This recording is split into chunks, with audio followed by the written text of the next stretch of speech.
বাংলা ভাষায় Nobel prize পেয়েছিলেন বিশ্বকবি রবীন্দ্রনাথ ঠাকুর। কোন কাব্যগ্রন্থের উপরে?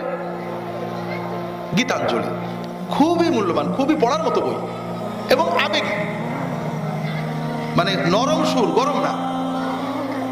আমাদের দেশে রবীন্দ্র পাগল কবি সাহিত্যিক আছেন না?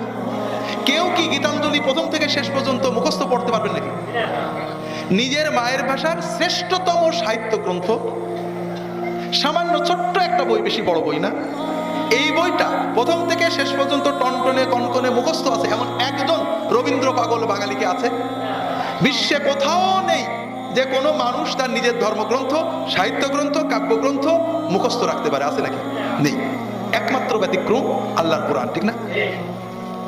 একটা বাঙালি, এবারে একটা মেয়ে, 7-8 বছরের একটা মেয়ে, আর 3-4 বছর আগে একটা ছেলে, ওই হুফাজুল কোরআনে হাফেজে কোরআন, 7-8 বছরের ছেলে মেয়ে বাঙালি, মায়ের ভাষা না, সম্পূর্ণ অপরিচিত অপরিজ্ঞাত একটা ভাষার একটা বিশাল 600-700 পৃষ্ঠার একটা বই প্রথম থেকে শেষ পর্যন্ত এমন মুখস্থ করে যে দাঁড়িয়ে বসে এক জায়গায় দাঁড়িয়ে কয়েক ঘন্টার ভিতরে সে পুরোটা পড়ে দিতে পারে।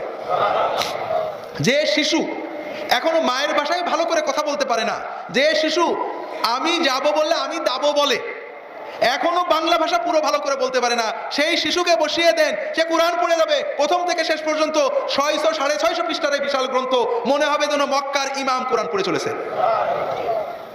এটা মিরাকল, অলৌকিক, বিশ্বে নেই কেউ এর নমুনা দেখাতে পারবে না।